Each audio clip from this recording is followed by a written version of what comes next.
Selamat datang di Pojok Santai. Sebelum Anda mendengarkan audiobook ini, kami menginformasikan bahwa channel ini adalah review audio dari buku yang ada di Indonesia. Untuk membaca keseluruhan buku ini, kami menyarankan membeli buku aslinya di toko buku kesayangan Anda, baik offline maupun online. Keberadaan channel ini dimaksudkan untuk membantu Anda mendapatkan pengetahuan dari buku-buku kesayangan Anda. Jangan lupa untuk subscribe, like, dan komen.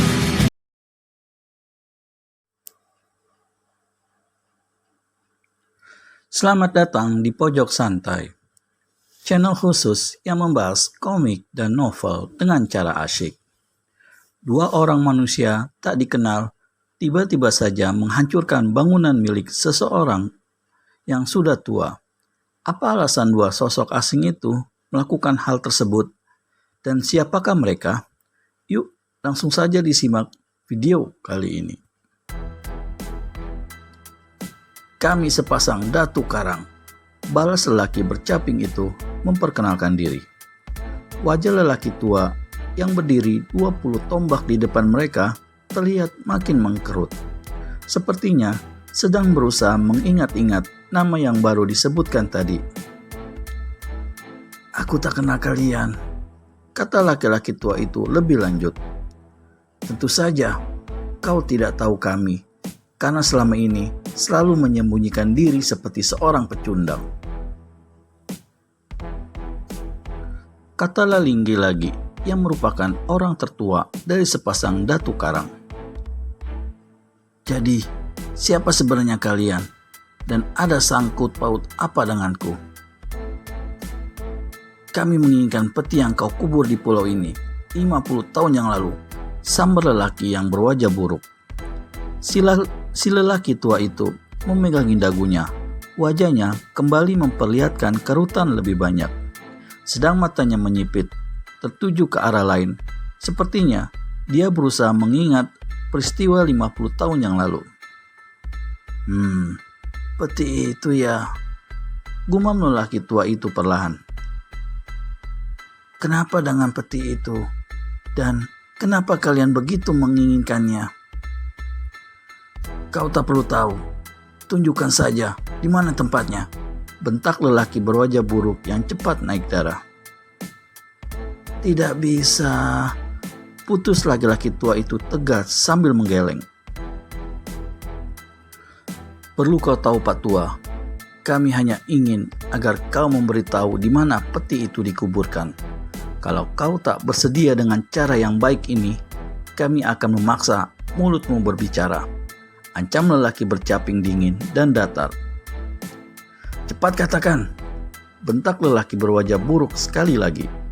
Dan sekali lagi pula, orang yang diminta bicara ini menggeleng mantap. "Paksa dia, Gumbala," perintah Lalinggi. Lelaki kurus berwajah buruk yang bernama Gumbala pun bersiap. Sambil maju dengan langkah membentuk kuda-kuda, tangannya memainkan jurus kembangan. Sama seperti pertama menghancurkan gubuk, kedua tangannya membentuk paruh gagak. 4 tombak lagi jaraknya dengan lelaki tua itu. Tangan seorang dari sepasang datu karang ini bagai sedang mencabik-cabik udara di depannya. "Iya!" Tiba-tiba kaki Gumbala melangkah cepat. Seretan kaki pada tanah kering itu menyebabkan debu berterbangan ke udara, menutupi sebagian tubuhnya. Wing! Bunyi melengking tinggi tercipta, manakala tangan kanan laki-laki berwajah buruk itu menyambar cepat ke dada lawan.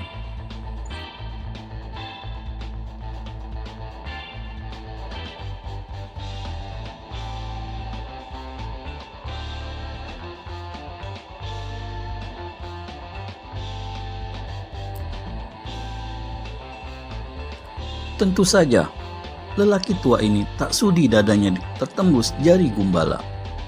Segera dibentuknya benteng pertahanan dengan menyorongkan pergelangan tangan ke depan. Des! Serangan pertama, Gumbala dapat ditangkis laki-laki tua ini. Wing! Wing! Dan belum juga laki-laki tua itu siap, Gumbala kembali meruntunkan 2 cabikan jari ke kening dan selangkangan. benar-benar jurus kejam mematikan. Jika sambaran angin pukulannya saja sudah terasa bagai sabetan cemeti, bagaimana lagi kalau benar mengenai sasaran? Lelaki tua menyadari keampuhan jurus seorang dari sepasang datu karang ini. Bertindak gegabah berakibat maut, apalagi setelah merasakan bagaimana perihnya angin pukulan Gumbala. Maka serangan yang datang kali ini tidak dipapakinya. Dia tahu, jika dicoba memapak, berarti angin pukulan lawan akan jatuh tepat di wajahnya. Hal itu bisa mengakibatkan penglihatannya hilang beberapa saat. Dan jelas, itu sangat berbahaya. Maka, lelaki tua itu pun segera menyeret langkah ke belakang 3 tindak. Tak urung, sambaran angin patukan jari Gumbala menyambar sebagian wajahnya. Untunglah tak begitu parah. Dan ketika tangan Gumbala hanya memakan angin di depan dada, lelaki tua melihat tempat kosong di bagian kepala. Dengan sigap, diangkatnya kaki tinggi-tinggi, lalu disentakannya ke arah kepala.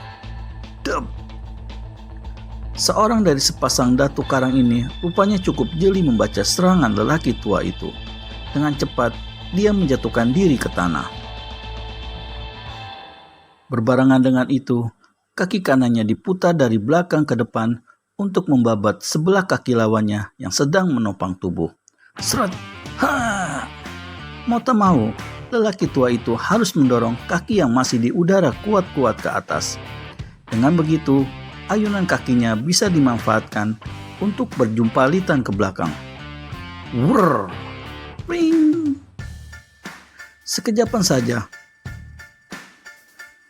Di belakang, suara geltar kain penutup tubuh lelaki tua itu kembali menyusul lengkingan nyaring dari patukan jari Gumbala ke punggungnya yang terbuka. Keberuntungan tampaknya masih mengikuti si lelaki tua. Kecepatan sambaran tangan Gumbala tidak bisa mengimbangi putaran tubuhnya.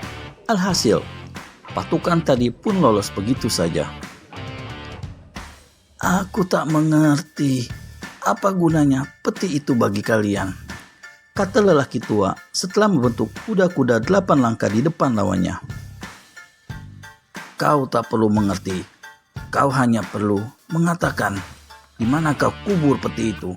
Dengan begitu, kau tak akan kehilangan nyawa. Hardik Gumbala.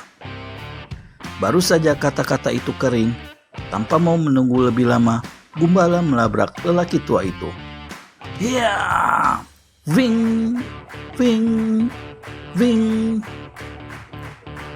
Dengan maksud mencecar, Gumbala mengirim 3 patukan bertubi-tubi ke arah laki-laki tua itu. Patukan pertama mengarah ke biji mata kanan, yang kedua mengarah ke ulu hati, sedang yang ketiga ke daerah kematian di selangkangan. Haid! Hiya! Ha! Lelaki tua ini cepat memiringkan tubuh ke kiri dan ke kanan. Dengan cara itu, dia tak lagi terganggu angin pukulan Gumbala yang menyerbu ke depan. Kemudian, hiya! Beriring satu teriakan menggelegar, tangan laki-laki tua ini mengejang membentuk kepalan. Secepat itu pula, 2 kepalan tadi dihantamkan ke dada tipis Gumbala di sampingnya. Wut! Namun, seorang dari sepasang datu karang ini cepat bertindak sambil menarik dadanya ke belakang. Telapak tangannya cepat disorongkan ke depan. Gumbala mementakkan serangan lawannya dan langsung melenting berputaran. Kau belum mau berbicara juga, tua bangka, seru Gumbala begitu mendarat di tanah. Aku tak akan sudi buka mulut pada manusia-manusia macam kalian, balas lelaki tua. Baik, kalau memang begitu maumu, geram Gumbala. Selesai berkata penuh ancaman tadi, Gumbala membuka satu jurus baru. Kali ini, jurus-jurus andalannya hendak dikerahkan agar urusan cepat selesai. Bisakah pria tua yang diminta menyerahkan peti yang diminta sepasang datu karang ini menghadapi jurus-jurus andalan Gumbala? Temukan jawabannya di video selanjutnya hanya di channel Pojok Santai. Segera subscribe dan tekan tombol lonceng untuk mendapat notifikasi video terbaru dari kami. Terima kasih dan sampai bertemu kembali.